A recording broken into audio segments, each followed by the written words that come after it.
Hey guys, it's Friday again.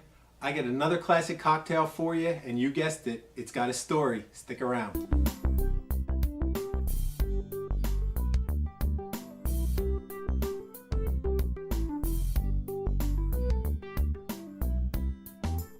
So today, summer's winding down. Oh, happy hour Friday, by the way. Summer's winding down. I'm back in the basement. It's raining outside. It's like fall around here. I don't know where the weather is where you guys are, but around here, you'd never know it was still summer. But I'm going to keep a summery drink theme going, and I'm going to tell you a little story about an old-time classic, the Mai Tai. So, you go into a bar, and you order a Mai Tai. Now, what are you going to get when you order a Mai Tai? Chances are you're going to get some rum. They're going to give you a little bit of rum, maybe an ounce and a half of rum or so. And it's going to have a little bit of Amaretto in it. Now, Mai Tai is a drink, it's an old drink, and it has a little bit of Amaretto, Tom. It has some history to it, and interestingly enough, it has a little bit of controversy to it. It's also going to have some orange liqueur in it, and the Mai Tai, depending on what you believe, dates back to the 30s and 40s. And you know, this is a concocted drink because when you go to a bar now and you ask for it, what they're going to do, they're going to open up their jar of prefab sweet and sour mix. They're going to pour it into the glass.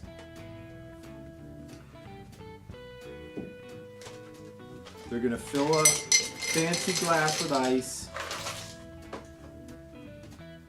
This goes right in. Chances are they're going to make it right in the glass. They're not even going to shake it. They'll put a straw in it for you. And you know how it's a bogus drink because it's going to have a cherry on it. So this is almost what we come to expect today when we think of a Mai Tai. So where did the Mai Tai come from? Well, back in, before I get there, that's one version of what I'm going to call a fake Mai Tai. Here's another one.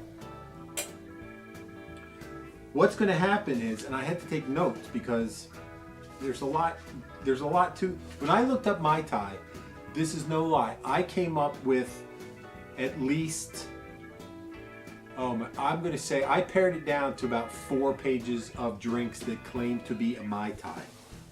And then as I was looking at the history, I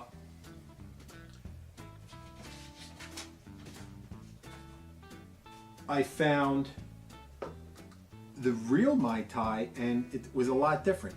So another crazy Mai Tai you might get is you're going to go to, if a guy, you ask for a Mai Tai and the guy picks up a thing of spiced rum, you know you're not getting an authentic Mai Tai. You might get something, but I don't know what it's going to be. And then this guy's, he's gonna put in, he's gonna put in a little bit of orange juice. He's gonna put in some lemon. He's gonna put in some lime. And then this guy, he's even putting in some pineapple juice. Now, the guy at this bar, he's going to be a sport. He's at least going to shake it up for you. And then he's going to pour it right into a glass. And then the crazy thing about this drink, they put a little bit of Grenadine on the top.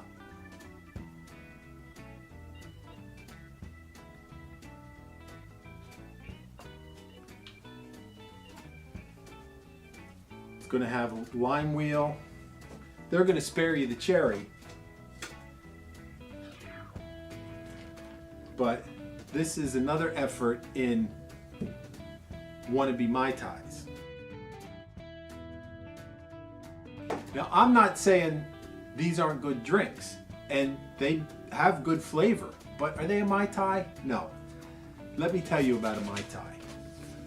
Back in, like I started telling you, in the 30s and 40s,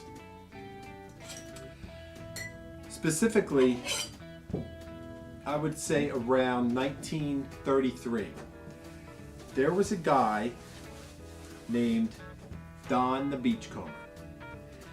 And Don had a restaurant, and it was like South Pacific themed. What he did was he went all around the world, his travels to the South Pacific, and he collected all the stuff. And he had a restaurant, and he decorated it with fishing stuff and tiki stuff and old maritime stuff. And it was that kind of themed of a restaurant. And he would have drinks, crazy rum drinks, like a zombie and a drink called a Navy Grog. We talked about grog last week. And a drink called the original Beachcomber rum concoction. And what this was a bunch of different stuff.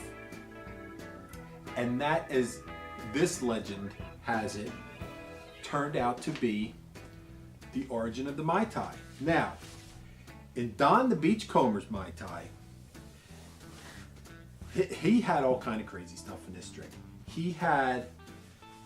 I had to write it down, there was so much stuff in this drink. He had rum, he had grapefruit juice, he had Pernod, so a tropical drink that tastes like licorice. Explain that to me. He put bitters in it, and he put some stuff in it called falernum. Now, what in the world is falernum? Well, falernum is this crazy witch's brew of rum. You zest up, you get the peel of 9 limes, 40 whole cloves,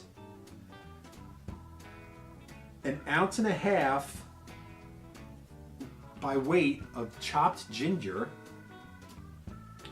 slivered almonds, simple syrup, almond extract, and then the lime juice. Now what you do is you mix the rum, the lime, the cloves, the ginger, and the almonds in a mason jar like this. You mix it up and you let it sit for a day. And then after that, you strain it, and then you add the almond extract, the sugar, and the lime juice. You mix that all together. You store it in the fridge, and it'll keep for about a month. Now, what you do with this falernum, I'm not going to make it for you because I didn't have the time to make up a batch of falernum. But I'll tell you what his recipe is, and I'll leave it in the comments below. If you are adventurous enough to make up falernum, that's just a weird word, falernum. You can make this. It's an ounce of golden rum, an ounce and a half of Myers rum, an ounce of grapefruit juice, 3/4 ounce of lime, half an ounce of orange liqueur. Oh, and by the way, you're making up that big giant batch of falernum, and you're using 1/4 ounce of it in your Mai Tai, or in your Beachcomber's Mai Tai. 6 drops of Pernod and a dash of bitters. You mix that all up, and that's a Don the Beachcomber's Mai Tai. So, that is how the Don the Beachcomber's story came about. And once he made up this drink, what happened was, this was drink dating back to about 1933, and when he developed this original rum concoction, later known as the Beachcomber's Mai Tai, he opened up tiki themed restaurants in Hawaii and put all these crazy rum drinks on there, and that's how that came about. But the story that's more prevalent and more taken to be credited as the real birth of the Mai Tai started not in the tropics, not in Hawaii, not in the South Pacific, not even Southern California. In 1944, a man by the name of Vic Bergeron invented this drink. Vic Bergeron, he had a restaurant in Oakland, of all places, called the Hinky Dink. And the Hinky Dink was Eskimo themed. He had fishing traps and sleds and muckalucks and every other kind of thing. But in 1934, he took a visit to Hollywood, and he happened to go into one of Don the Beachcomber's restaurants, and he saw the South Pacific tiki theme, and he just fell in love with that idea. So he went back, redecorated and redesigned his Hinky Dink restaurant, and renamed it Trader Vic's. Yes, Vic Bergeron is the famed Trader Vic's who invented the Mai Tai. And how this came about was in 1944, Vic had some friends visiting from Tahiti, and he didn't know what to serve them, so he whipped up this big concoction of rum and juice and something very specific that we'll get into in a minute. And he fed it to his friends from Tahiti, and they declared Mai Tai Roa A. So, out of this world, Mai Tai, loosely translated, means the best drink in the world. So let me tell you, the best drink in the world, Trader Vic's version of the Mai Tai. And Mai Tai, first of all, is not supposed to be pink.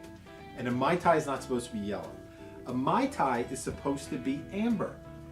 And how we come about this is, it's going to be a couple different rums. Now, you're going to need an amber rum, or like a rum that's like this color but not spiced. I don't happen to have that, so I'm just going to use white rum. You can use white rum, and the drink is going to turn out fine. And he also used a dark Jamaican rum. Now this is where we can use our Myers rum. So he put in some of the dark rum, an ounce of fresh lime. So I pour that all in. That was just a little piece of lime peel, if you saw that going in. About half an ounce of orange liqueur. And then here's the thing that makes this drink. You saw in the other drink that I used Amaretto. That gave it like that almond flavor. But the real thing in what Vic made, he used this stuff called orgeat, O-R-G-E-A-T, orgeat, which was an almond syrup. Now, if you can find this in the store, you can order online. I couldn't find it even in the specialty stores, and I wasn't going to order online, so I made it. And how you make it is, we're making syrups. You notice that? We're making syrups every week, it seems like. Almonds. You toast them up, you let them cool. And then you chop them all up, and then you pour that in with your sugar and your water, a little more sugar than water, or a little more water than sugar. I'll tell you the recipe in the bottom. And you boil that together. Then you let it steep for a couple hours, as much as overnight. You strain out the almond. Left with this, you add a little orange flower water and a shot of vodka, and you have orgeat almond syrup. You use a very little bit of this, maybe a quarter ounce. And yeah, that seems like a lot to go through for a quarter ounce in this drink too, but I'm not gonna lie to you, it kind of is, but hey, we're talking history here, guys.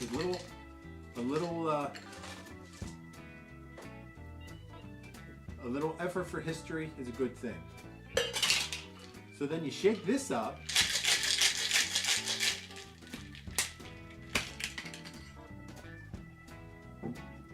And then they don't serve it in a big crazy glass. And another thing, it's served with crushed ice. You strain that one out. And that is the nice amber drink that a true Mai Tai should have. And you know how this is different? No crazy cherry, no crazy fruits. A little piece of lime peel, if you please. A sprig of mint. There's no mint in the drink, but Vic put a mint in his. And if you like, and around here at happy hour, we like, and this is going to be trouble because I didn't leave enough room, you can float a little dark or heavy rum on top just to give that drink a little more oomph, and my oomph is in the form of 151. So then there you have the original Trader Vic's circa 1944 original Mai Tai. So there you have it, guys, the cocktail history of the day, the Mai Tai. A couple crazy versions and the original in the middle. And even if you like one of these versions, and there's no reason not to, you're going to have a good time with your friends and family. So try the original, but you know, expand your horizons and try these others too. I'm not saying they're bad drinks, they're just different, but they're not the original. But if you're going to try them, remember, try them responsibly so you can come back each and every week to enjoy some good times here at Happy Hour. And if this is your first time, why don't you go ahead, hit that subscribe button. I'm going to say cheers to Trader Vic and even Don the Beachcomber, who both have an important role played in our cocktail history. So until I see you next time, guys, remember, take care of yourself and your home. I'll talk to you real soon.